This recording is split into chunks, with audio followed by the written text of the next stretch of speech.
Nigeria, by extension Africa, battles a growing youthful population and with little or no meaningful engagement leaves a ticking time bomb on our hands. We are a blessed continent with great wealth, both in people and material. Our focus on ways remains driving conversations that affects us all. Topics in the news, social concerns, politics, leadership, governance, empowerment, resource management, conflict management, finance, SME sustainability, technological innovation, food security, health, education, brain drain, our well-being, citizenship, and much more. Our goal is to continuously drive these conversations, keep them burning at the table to effect a positive change, both for our nation and continent. Ways, what are you saying, has a secret ingredient that completes the conversation every single episode, and that ingredient is you. Our past conversations shaped our yesterday. To shape our tomorrow, we must keep talking. So, I want to hear you. Be a part of our live conversations Mondays through Fridays. And let's all have our say.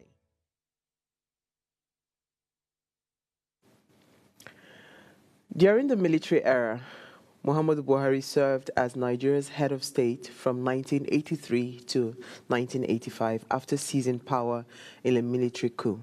During his tenure, he implemented policies aimed at restructuring the economy and curbing corruption. However, his regime was also marked by authoritarianism, human rights abuses, and the imprisonment of political opponents. Buhari's second stint in power began in 2015 when he was democratically elected as the civilian president of Nigeria. During this period, he focused on fighting corruption, combating insurgency, and improving infrastructure, marking a significant era in the country's political and economic development. Coming into power with a promise to fight corruption, enhance national security, and revive the economy, Buhari's presidency was closely watched, both domestically and internationally. His administration was defined by bold policy choices, controversial reforms, and mixed public reception.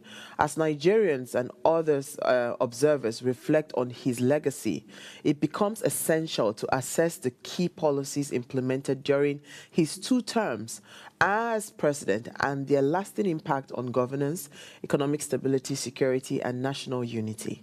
It's another episode on your favorite primetime show, Ways. My name remains Osayua Mesale, and today we'll delve into the legacy of the late president or late former president Muhammadu Buhari, examining his administration, political reforms, the key policies, and their lasting impact on Nigeria's governance and development. Now, remember, Ways is all about you. You are the wine Ways, so be a part of the conversation every single day. You can add your voice to the conversation and head on to our YouTube channel at Official Upgrade TV, hit the subscribe button, like, share, and invite your families and friends to watch and follow the conversation right now. When I open the phone lines, I would really love to hear your thoughts on this topic. Please, as always, let me allow you ponder on my quote for today. It says, "Whoever thought that there has been some form of injustice on him? We are all humans. There is no doubt I hurt some people, and I wish they would pardon me." And this was from the late former president, Muhammadu Buhari. So we'll delve into the conversation around his legacy and all the things that he did during his tenure as president, as we just reflect on them and, possible, lessons learned and all of that, with our guests much later. But first, let me run off on a break. When I come back, I'll let you in on my news interest for the day.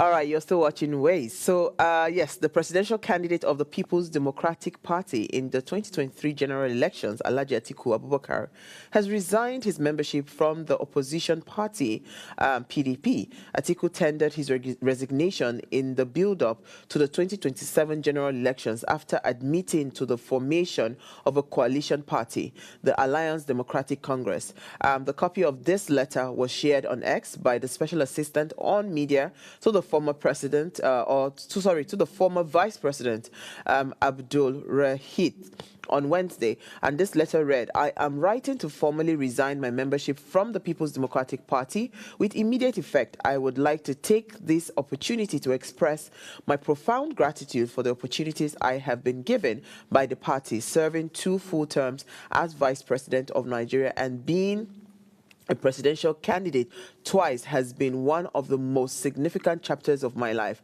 As a founding father of this esteemed party, it is indeed heartbreaking for me to make this decision."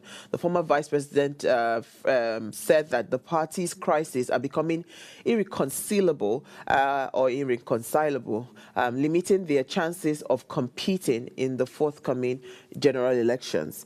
Yeah, I mean, it's obvious. So we were waiting for this. It's just now, coming to pass. I'll move on to my next story.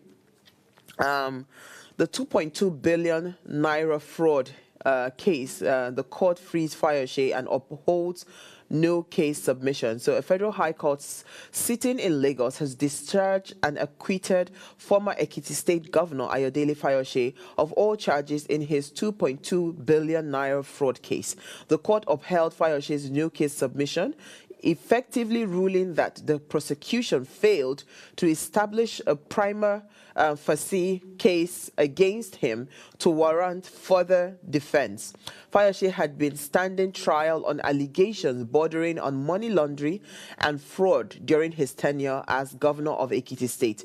Now, the EFCC had arrested and detained Fayose in 2016 October, with the anti-graft agency asking him to explain his role in the alleged receipt of the 1.2 billion naira from a former national security advisor, that's Sambo Dasuki, through a former Minister of State for Defense, Musliu Obanikoro. So, I mean, I think this should be victory for Fayose. Hopefully the matter will be put to rest. And yeah, just to mention it because it's been too long. It's been ongoing for too long. All right, so I'll move on to my final story. And this is really heartbreaking. At least 27 farmers, including men and women, have been reportedly killed in fresh attacks by gunmen in Bindi Jebu of the Tahos community in Riyom local government area of Plateau State. Now, the villagers claimed the attack, which occurred on Monday, also left many people injured, with several people rushed to the hospitals, including the Jos University Teaching Hospital and Plateau Hospital. The national president said all corpses have been deposited at the hospitals, and a date for their burial would be announced. Of course, this attack has once again highlighted the security challenges in Plateau State and, of course, even across Nigeria, where communities have been targeted by armed groups in recent times. And the incident had sparked concerns and outrage, with many calling for increased security measures to protect the lives and property of citizens. Plateau State government have at least had last week recruited about 150 new agro rangers as part of efforts to address the security challenges facing the state. But obviously, that seems not to be working. You remember that the First Lady had visited Plateau State, and I remember what I said clearly when she said, oh, I think how much was it? Was it 2 billion that she donated or something? And I asked a simple question, what was the criteria that was used to arrive at that figure? What are the critical needs that these people require? And, because you don't just throw money at problems, right? There's a challenge, there's insecurity, and it's a big challenge within some parts of Nigeria. Instead of just throwing money at the problem, the problem requires a lot of strategic thinking. It requires a lot of, assessing the situation, digging deep and understanding where some of the root causes of these issues are and addressing it from the root. So now we're seeing it. This is just barely it's less than maybe 2 or 3 weeks when she visited, and we're seeing these fresh attacks. I mean, it doesn't make any sense.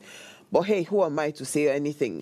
Nigeria is just, sometimes when I look at Nigeria, I just, I say, there's no point to talk. But my heart goes out to the people of Plateau State, and I'm really, really hoping that we're able to find, peace, very soon in our nation. All right, I'll move on to taking a break. When I come back from that break, let's discuss our late former president, Muhammadu Buhari, his legacy, and of course, all the things that he tried to do, as president, especially during his second tenure as a democratically elected president. Stay with us. We'll be right back.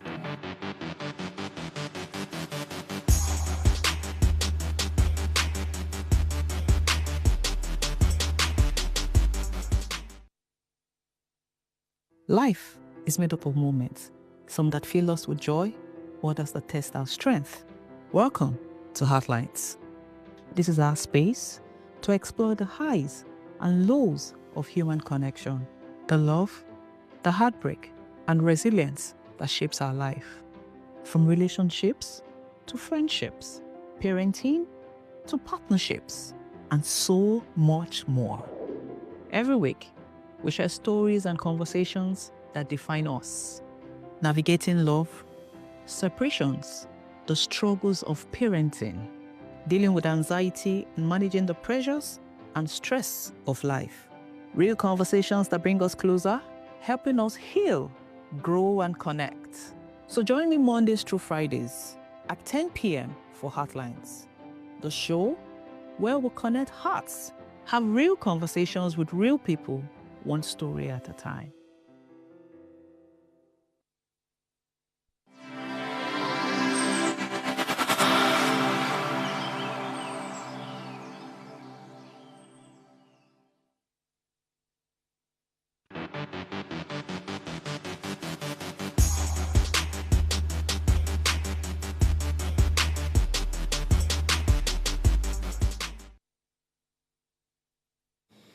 All right. Late Muhammadu Buhari, a retired general and former military head of state, was elected as a civilian president of Nigeria in 2015 under the All Progressive Congress platform. His emergence signaled a new era marked by promises to fight corruption, restore security, and revitalize Nigeria's struggling economy.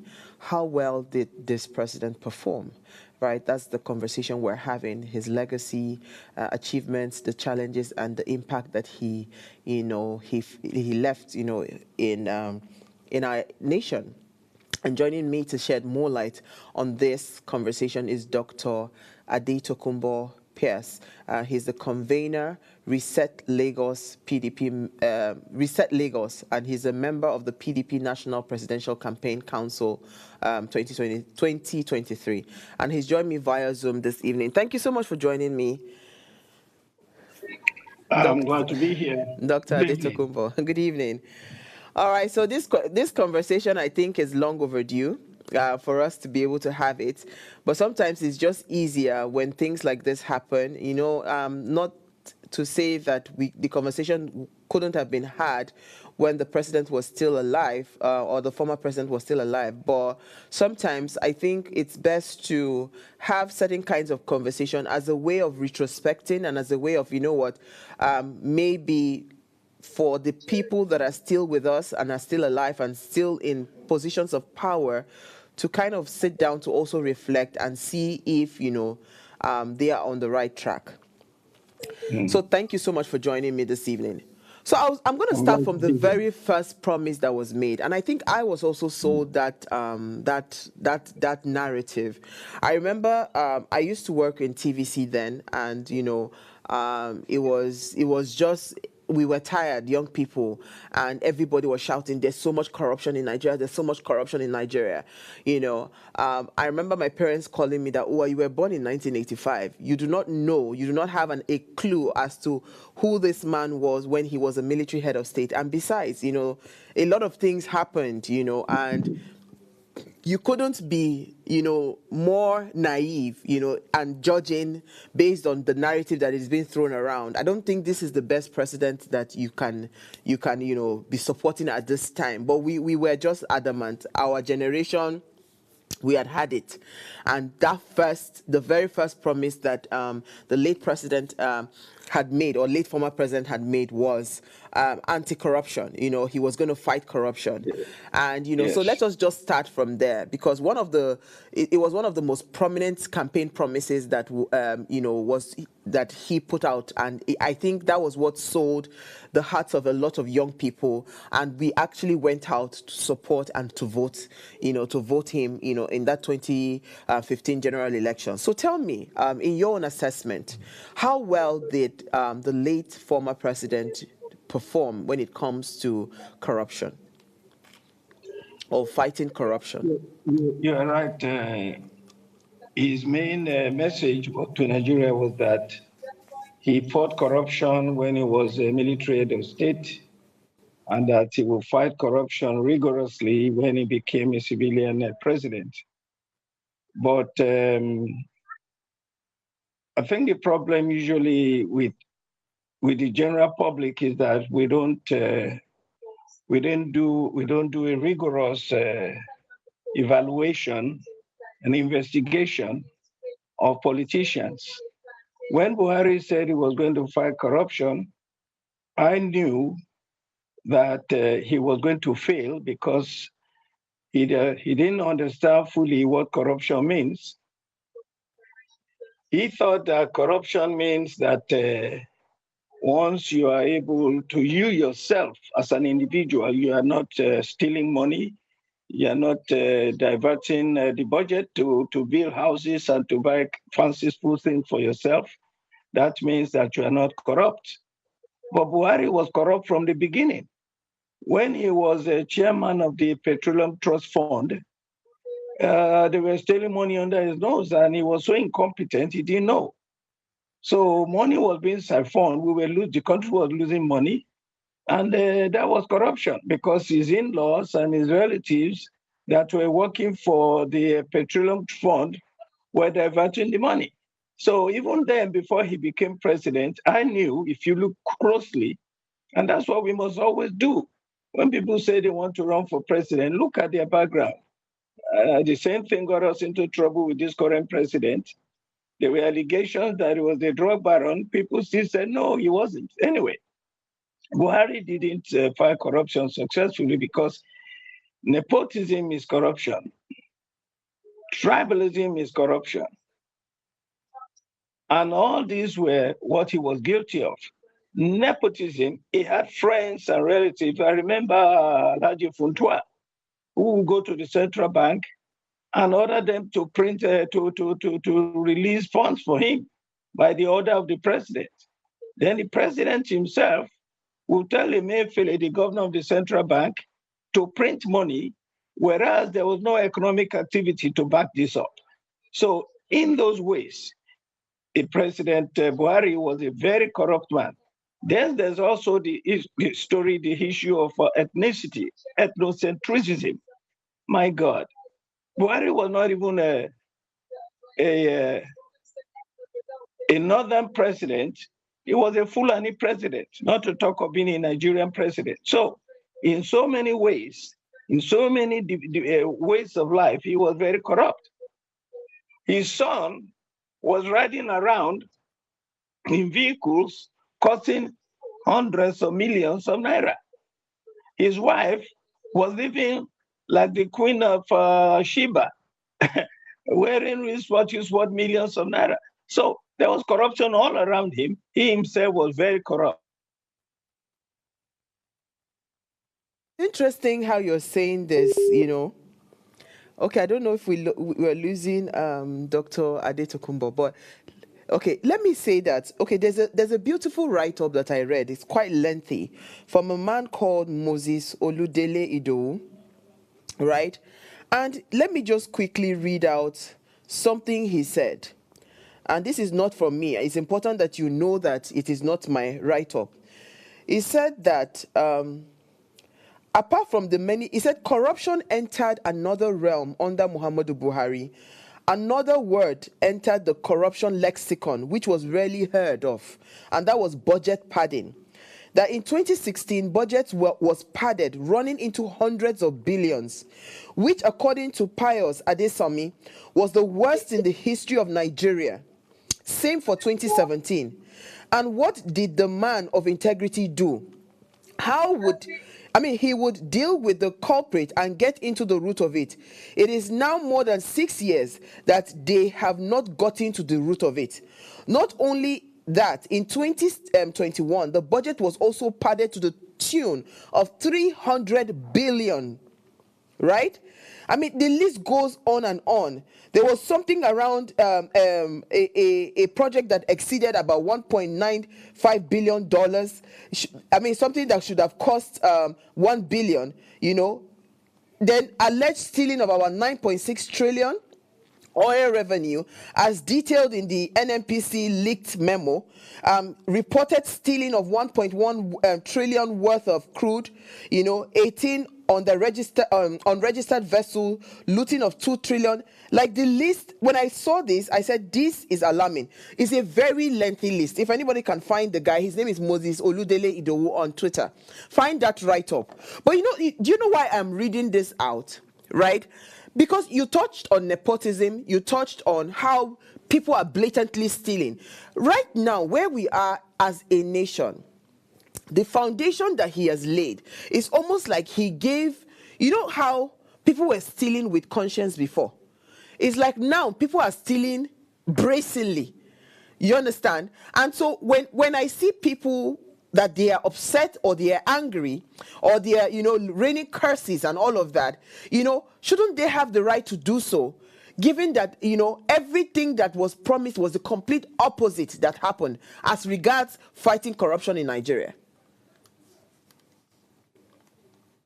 Definitely under Buhari, corruption ran amok. You see, he acted as if he wasn't corrupt, and it appears to me that at one point you thought he was just naive. I didn't know what he was talking about. But then when you see that he was very willing to allow his friends to take government to use the people's money at will, and you saw the way he allowed his family to spend extravagantly, then you know that he was definitely corrupt. And as I said, incompetence will lead to corruption also.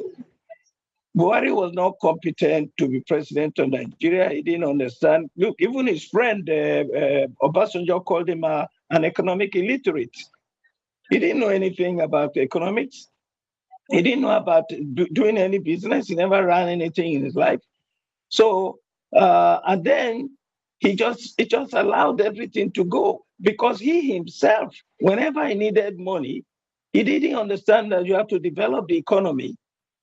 You have to be able to pay your debts. He just kept amassing debts upon debts, asking Emefiele to go and print more money, and they just ran amok. So the economy collapsed under him. But please, don't blame the fault of a past president administration on the current administration. Yes, Buhari was very bad.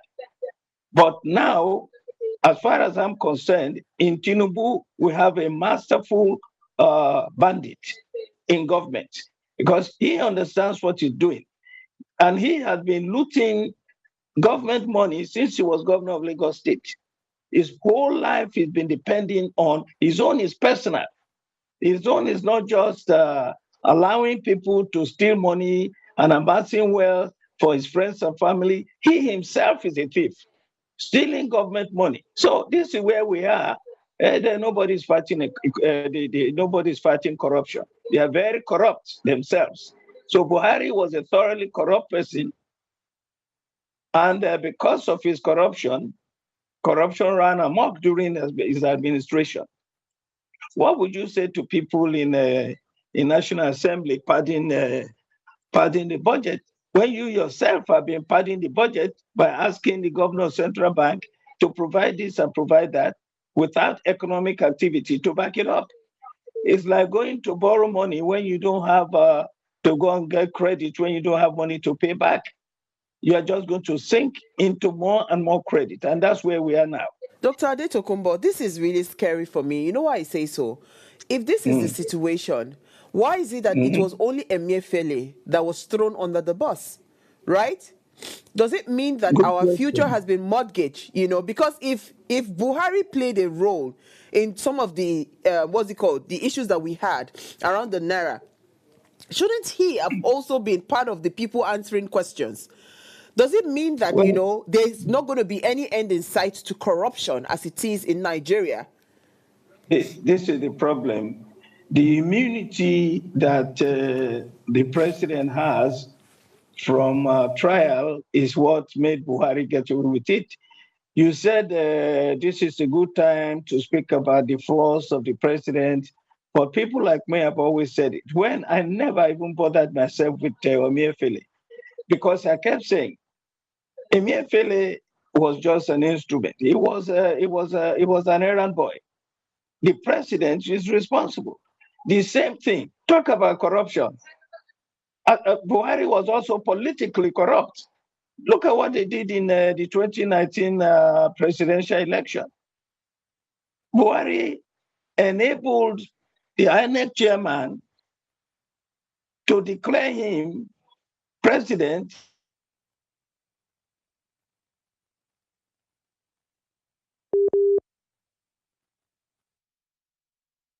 Dr. Adetokunbo's network. But this is, I mean, we're Nigeria is going to be well. That's all I can say. Okay, are you back, Dr. Adetokunbo? This is the problem with WhatsApp calls. Phone calls keep interrupting. Yeah. You just call me on the phone. We talk on the phone. Okay. But anyway, look. When you have a situation, when the president is very willing to ask the governor of the central bank to provide money without due process, without going through the budget regulatory system within the National Assembly, then what is corruption? But because of his immunity, nobody is probing him. I said from the beginning that Emefiele is just the errand boy who is taking the fall. He's the fall guy for the president. The president has immunity. The same thing is going to happen to Bola Ahmed Tinubu. The most corrupt, the most inefficient, the most unethical president in the history of Nigeria, followed closely by Buhari, but he has immunity. And because of that immunity, he will go scot-free. They will go and fire after the central bank or the minister for finance and so on. The president himself has to be held accountable. And that is where the system has to change. The system has to change. Argue that the 2019 election, I mean, they couldn't find Atiku's results on their server. The INEC said they couldn't find his result. And what did Buhari do? Buhari promised him, I blame Atiku too, of course. Buhari said, don't worry, just go away. And I promise you, I will hand over to you in 2023. And that is what what's his name depended on, Atiku. And Atiku went away to go in Dubai. So you have all these corrupt people in the system. Look, but I tell you this, for your generation to listen to this, cleverly, closely monitor whoever wants to be president in the major political parties. As we stand today, I can tell you this, if a man like the governor Seyi Makinde of Oyo State wins the presidential ticket in the PDP, we will have in Nigeria for the first time, a president who is efficient, is ethical, and corrupt-free. Look at his background. You understand me? Look at his background closely. When Tinubu was running, people like me worked against him because I knew, given his background, it is easily predictable what he would do. And that's exactly what is going on now. A man cannot be alleged to be a drug baron. They say he's not a drug baron because he wasn't convicted. I said, look, if you plead guilty and you pay back $400,000 to the government, that means you have accepted your guilt and you have paid the price. Therefore, the man was guilty all along, but the party allowed him to run for president. He bought INEC and he became president. Now, if we have the election coming up in 2027, I just pray that our Nigerians will look at the candidates carefully. Look at their background. A man who doesn't know, he cannot tell you which school he went to. He cannot show you his certificate. It's all Toronto certificate they carry about. A man who has been recorded, is on record as a corrupt person, as a crook. You go and vote for him? Come on. So we always have choices. That's the beauty of democracy. We have choices, and we pray that whatever we choose will be the proper outcome at the end of the day, that they will not manipulate it again. That's another thing. That is part of the corruption. INEC.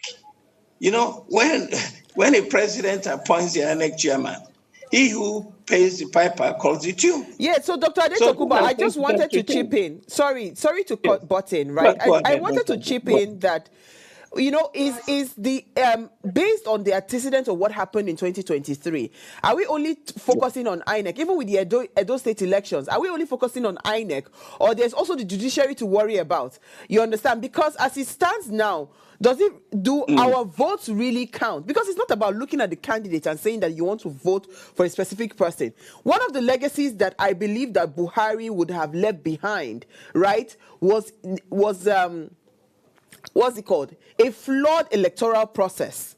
Because if we look at what was handed to him by President Goodluck Ebele Jonathan, right? We voted Buhari, no doubt. Right? We voted for him, and the then president conceded and gave him that presidency, and he walked away. But you see, Buhari's legacy, if you look at it, it doesn't seem like he was ready to, first of all, concede, and it didn't seem like, he was ready to run a credible election. So, the electoral process right now is what is flawed. It's not about the candidates. Because I am very sure that even beyond Sheyi Makinde, there are other great candidates that we can find in Nigeria. But would the electoral process allow free, fair, and credible election? I agree with you. But you see, you have to start somewhere. If you have a good candidate, then you can begin to fight. But you're right. The electoral system needs to change. I was speaking about this last Saturday election on TV today. And that's what I said, that in every state of the federation, you have this flawed system whereby the government in power in that state controls the local electoral system. And if that is the case, all of the candidates that win always come from the ruling party. So unless that is changed for the way they have it in the US, for instance, whereby are you there? Hello? I can hear you. Go ahead.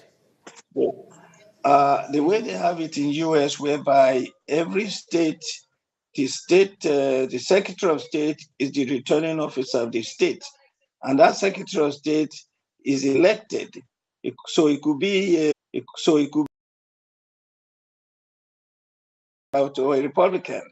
In the case of Nigeria, for instance, it could be APC or PDP.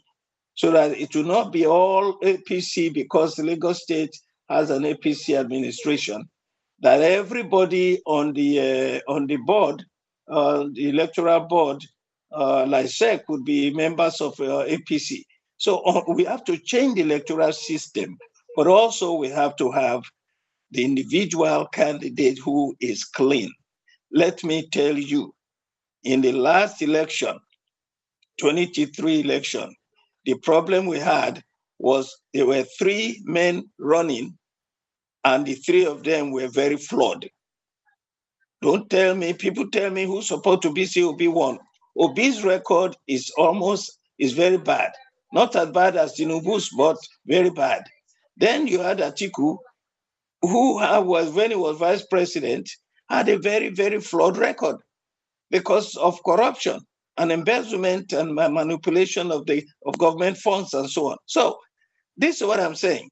I know that we have to change the electoral system, but look at what happened. You know why Jonathan was so good? Jonathan believed in restructuring of Nigeria. That's why he had the 2014 confab. And it is only a president that wants to implement some of the recommendations of that 2014 confab that can help Nigeria to improve its economy, improve the security, and be fair in equity and fairness in governance. That is the truth of the matter. And it is only a candidate that believes in some of those. For instance, one of those recommendations is that the president cannot be the one appointing INEC chairman and INEC commissioners, because he who pays the piper calls the tune. That's one. Number two, one of the recommendations is that we will have a one-term, 6-year rotational presidency. You hear me? Because if we don't have rotational presidency in Nigeria, nobody from the Southeast will ever be president of Nigeria in a fair and democratic election, because the votes coming during the convention in any political party coming from the East is the lowest in Nigeria, because they have 5 states, they have fewer assembly, they have fewer senators, they have fewer local government areas, so they cannot win any election. You see what I'm saying? So that 2014 confab was coordinated by Goodluck Jonathan. And this is where the PDP is a superior party to any party you want in Nigeria, because a PDP president will implement that 2014 confab. And until we do that, including state security, I heard you talking about what is going on in Plateau. That has been going on for ages now in the Middle Belt, in Sokoto and Borno, some states in the north where it is bandits that collect tax from the citizens. I mean, people cannot go to farm in the north. And even in the east and in the west, all over the country, insecurity is running rampant, to the point that the Financial Times of London, I believe it was March 13 last year, said that the way Nigeria is going, we are running into becoming a failed state because of the level of insecurity. But until you change, you go to amend the constitution. The law is made for the benefit of man. Absolutely. Not man for the benefit of the law. So we have to change these things, but trust me, individual matters. Absolutely. Look at what happened in America. Look So at what happened in America. Okay, you know what Trump, we'll do? Sorry, Dr. Adetokunbo. Let's Yeah. go on a very short break. When we come back from that break, we'll continue the conversation, because I really want you to touch on, because one of the promises was also to fix security based on the fact that he was a former general in the military. So, you know, it was an assumption that Buhari could fix, you know, security and, of course, you know, solve some of the challenges that we have within the security architecture. But let's go on this short break. When we come back, we'll continue the conversation. Stay with us.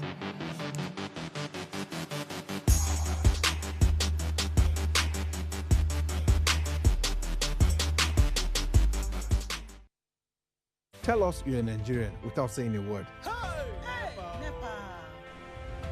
Energy security is one of the most pressing issues for many developing countries like Nigeria. And if there's going to be any meaningful progress, addressing our energy issues is non-negotiable. I need to see light from my house.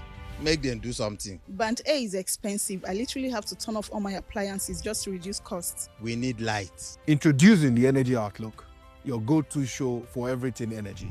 Every week, we will bring you the latest insights, innovation, and in-depth analysis of Nigeria's energy sector. From policy discussions to regulatory insights, we will analyze the key decisions influencing growth and sustainability in the energy sector. We'll bring you the human stories behind the headlines, giving you a personal perspective on the broader energy challenges. Join me every Friday at 6 p.m. for the Energy Outlook, your guide to the future of energy, where energy means business.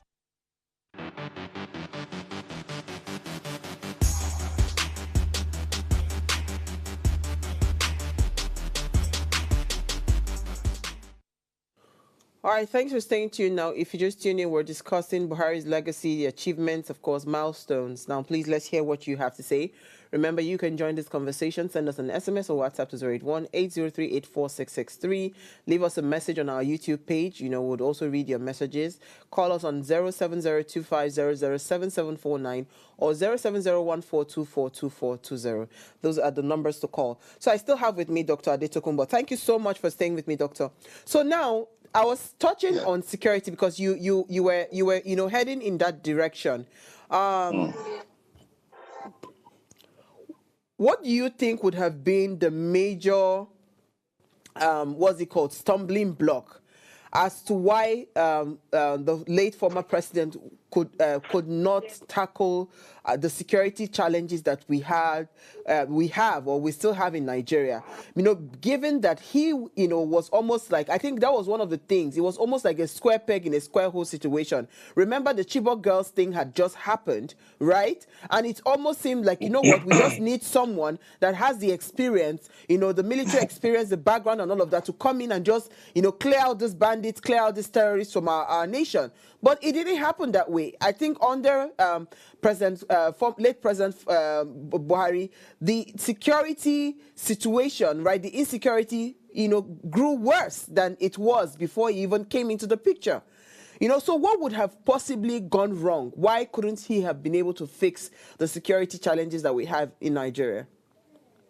I told you before that we have to scrutinize the individual. Look, I lived in the United States for 20 years. I worked in government. I worked in politics. I even ran for Congress in 2004. I am telling you, individual character matters a lot. What you say about Buhari, the expectation was totally wrong. Buhari was a general in the army, but Buhari, what was his role in the army? He was not an intelligence officer. He was a transporter. There are people who drive motor in the army. There are people who cook in the army. There are people who clean in the army, who become general. That doesn't mean that they know anything about security. Buhari didn't know anything about security. Buhari didn't know anything about security. What did he do when he was? This is the level of inefficiency. People just make assumptions. Because he was a general, he didn't do anything about security. Things went worse under him because he didn't care. First you have to see somebody who has a plan, who knows what they're doing. Buhari said when he was running that he did not care. He did not even want to hear about the 2014 confab. You understand me? That tells you already that he is not interested in state police as recommended in the confab. He's not interested in how you fight corruption. He's not interested in governance. He's not interested in empowering equity for states that have been marginalized. So the individual person will tell you. I can tell you that Buhari was not going to do anything about security because he didn't know anything about security and he didn't care. The fact that you're a soldier doesn't mean you know anything about policing. By the way, another reason why Buhari failed with her security? Because Muhammadu Buhari was himself an enabler of Boko Haram. He is the one that brought Boko Haram with our current Vice President Shetima and El Rufai and other leaders in the north. They financed and empowered Boko Haram. Okay, if you have any doubt about Buhari, this is the problem with Nigeria. I have no problem because I study carefully and I say these things long before. Now, when Buhari was campaigning to become president, he said that Jonathan's war against Boko Haram is a war against the North. What does that tell you? The man supported Boko Haram. when Boko Haram was going into discussion, negotiation with federal government, Boko Haram nominated Buhari to represent them. What does that tell you? This is the man you appoint, you elected president because all of you were saying, oh, he's going to fight corruption. Oh, he's going to be a good president. Oh, he's going to secure. How can you secure Nigeria when you yourself are promoting Boko Haram? But Dr. Is he not the one Adetokunbo, that's this is a sending very them to strong school? Yes. allegation, mentioning the It is not current an vice allegation. president. My dear, listen to me. Listen to me. You're a journalist. Go and find out.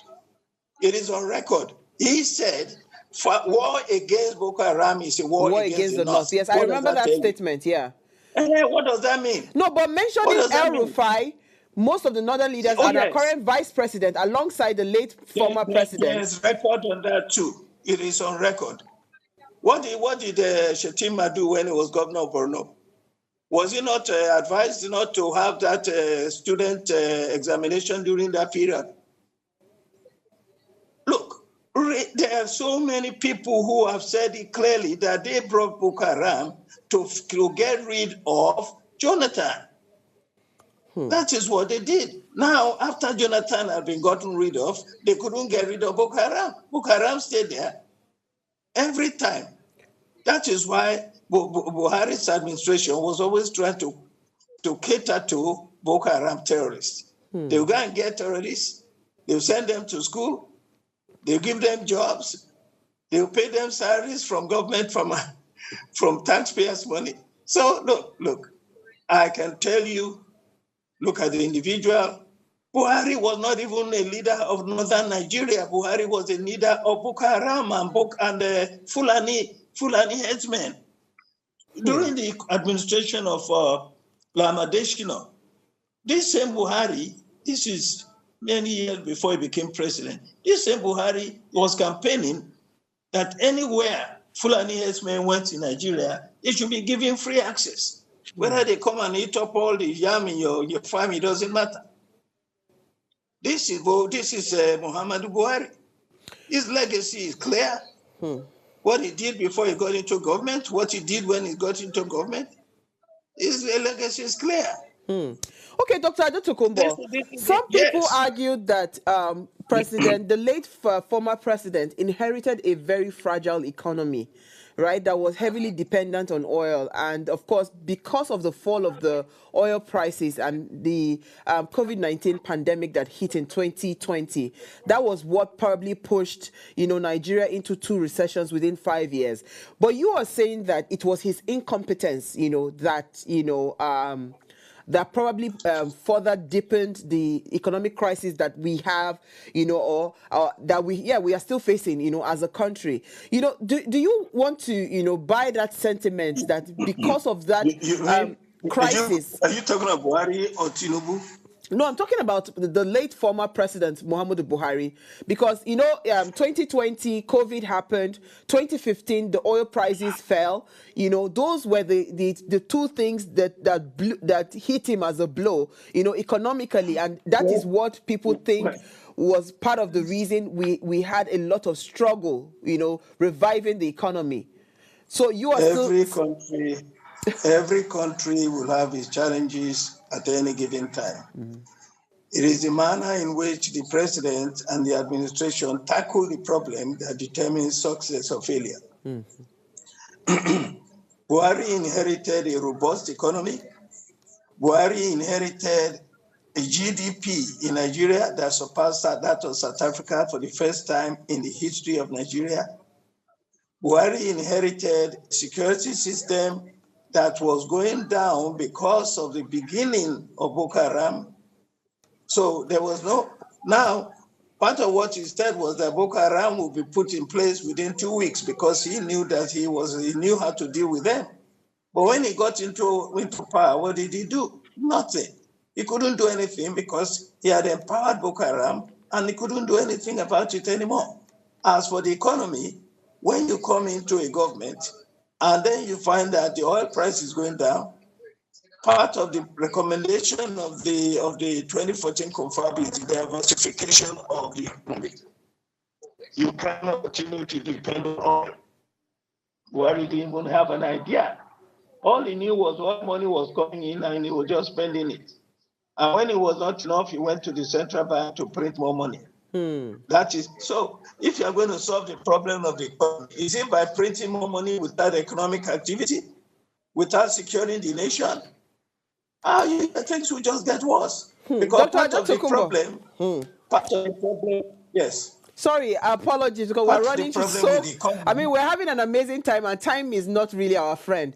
I wanted you to quickly touch on his legacy as regards human rights, concerned, again, because I think the main reason a lot of young people, went on X and said all sorts of things, was because of, the perceived, violation of human rights that, they experienced, especially with the NSAS protest that happened in 2020. Can you just touch a little bit on what your assessment on... When Buhari was military head of state, with Idi Agbo as his deputy, they used to flog people in the street if they misbehave. The man had no respect for human rights, and he had that mentality from the beginning. As far as he was concerned, he was the only one who had discipline. He was the only one who was not corrupt, and yet he was everything but the good things that he said he was. So he had, under Jonathan, we had the best human rights record in the history of Nigeria. No prisoner, no political prisoner.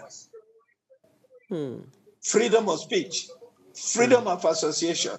Buhari came into government saying that if they didn't win the election, that is Tinubu, Rotimi Amechi, El-Rufai, all these people saying if they didn't win the election, if Jonathan won the election, they will declare a parallel government. Okay? How lawless can you be? Okay? So when you have that situation, how can you have discipline in the security? How can you have, there's no way.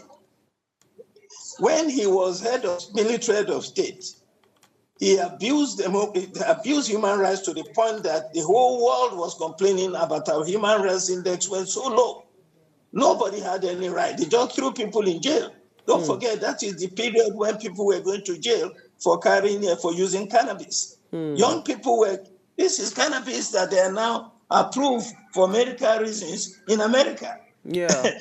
I mean, it just shows you that these people, no common sense, no educational background. How many books do you think Buhari ever read in his life?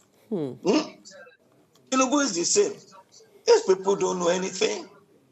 They just use native intelligence. They think they're smart. They don't know anything, and they don't want to learn. So finally, Buhari said he was not going to. Sorry. Finally, right? Ethnic and religious tensions. What's your assessment on the legacy he left behind as regard, because you touched on it a little bit when you said he was president for the Fulani headsmen and for Boko Haram, right? But what do you think, happened under Buhari's presidency? It is because of Buhari blatant support for his own ethnic group, disregard for even the Hausa, that you have two situations going up in Nigeria now. One, conflict between Hausa and Fulani in the north.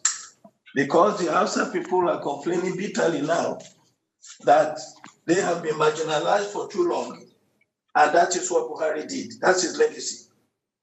Then, in Nigeria, what did he do? Tinubu is now following in his footsteps. Anyway, that's another thing about politicians. It was my ex-wife that used to tell me that politicians don't lie.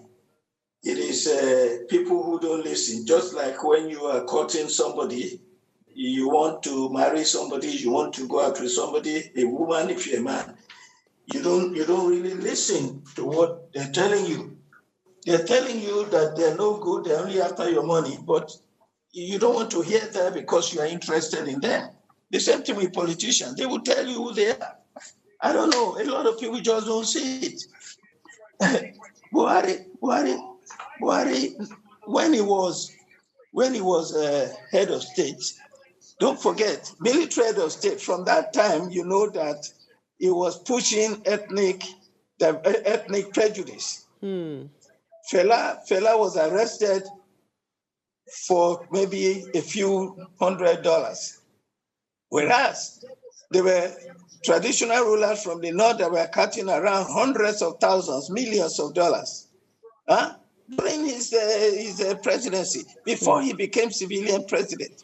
When he became civilian president, he continued. And that is why Tinubu now feels that he too should do everything to promote his own tribesmen, Yoruba ethnic promotion. The difference between Tinubu and Buhari in terms of ethnic and nepotism and tribalism is that Tinubu is using only people that he wants for his own interests. Buhari didn't care. If you're a Fulani, that is it. He didn't know anybody. But He if was you're just Fulani, bringing in people as you long as they were from his region. exactly. If they're Fulani, Sad. not even Hausa. Yeah. In the economy, in the defense, in security, in government, everywhere. You know what? So that is the legacy. Dr. That is why I Adetokunbo, say- I've really had an amazing time, talking to you this evening. I would really love to bring you back for us to even talk more on way forward, because the truth is 2027 is just around the corner. We need to start to intentionally, push the right narrative so people can actually understand. So while you're approaching the ballot box, what's it called? The ballot box, you are going there with very, very loaded information so that you can make informed decision. But thank you so much for your time. Unfortunately, we ran out of time. I've been a teacher all my life in the US and in Nigeria at Unilag. I can we tell. need to educate people. We need to educate people. I can and tell. I've been doing Please, that today. we will Watch call on the you for more individual education. candidate. We will call on you. I'll be willing to do that. Thank you so much. Thank you so much. Thank you for having me. Thank you so much. Osas says Buhari's achievement was adding pain and suffering to Nigerians. Then his wife asking for forgiveness. As if he was remorseful. You didn't do anything positive for the citizens. This last part, I will not say it. You read it yourself. So Muhammadu Buhari's administration was marked by a mix of bold reforms, ambitious infrastructural projects, persistent challenges. His legacy includes significant strides in the supposed anti-corruption, that's what they say, agricultural development and infrastructure, but also widespread criticism over mismanagement, worsening insecurity, worsening state of corruption, civil rights violation, while his supporters view him as a disciplined leader who restored order and transparency. His critics argue that his administration failed to deliver on many of its key promises. Ultimately, Buhari leaves behind a complex and mixed legacy that will continue to shape Nigeria's political and economic landscape for years to come. Sadly, that is our reality. But we'll see you guys tomorrow. Thank you so much, our guest, Dr. Adetokunbo. We had an amazing time. Make sure you subscribe to our channel, and I'll see you guys tomorrow. Enjoy the rest of your evening.